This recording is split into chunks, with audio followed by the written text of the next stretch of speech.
আজ থেকে প্রায় বছর 6 আগে কয়েকটা নারকেল বসিয়েছিলাম। আমি বনসাই করার টার্গেট নিয়ে এগুলোকে বসিয়েছিলাম। 6 বছর হয়ে গেল। এখন দেখছেন এই অবস্থায় দাঁড়িয়েছে। প্রত্যেক বছর এগুলোকে আমি একটু একটু করে এর রুটগুলোকে এক্সপোজ করে যাচ্ছি। অ্যাকচুয়ালি এগুলোকে আমি এক্সপোজড রুট স্টাইলের বনসাই তৈরি করার চেষ্টা করছি। এটা এখন যে পটটা আপনারা দেখতে পাচ্ছেন, এটা হচ্ছে ট্রেনিং পট। এরপর কি করব, একটা শ্যালো টাইপের পটে আমি এগুলোকে বসাবো, মানে যার ডেপথটা কম হবে। পাতলা টাইপের যে শ্যালো পটগুলো হয়, মেনলি বনসাই করার জন্য ইউজ করা হয়, সেই পটে এদেরকে বসাবো। টোটাল 4টে আমি এরকম করেছি। একটা একটা করে আমি সবগুলোকে দেখাচ্ছি। এটা আরেকটা। এর গোড়াটা লক্ষ্য করুন।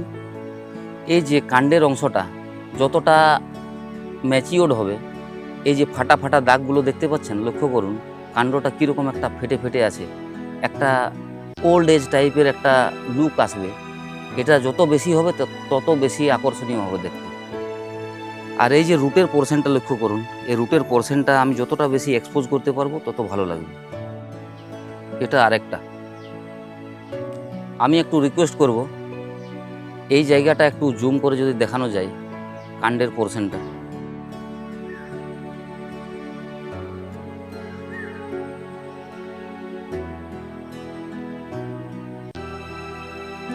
এর একটা জিনিস লক্ষ্য করুন, এর যে রুটগুলো আছে, এই রুটগুলোর মাঝখানে একটা পাথর ফাঁসানো আছে, যাতে দেখতে এটা আরও একটু অ্যাট্রাকটিভ লাগে।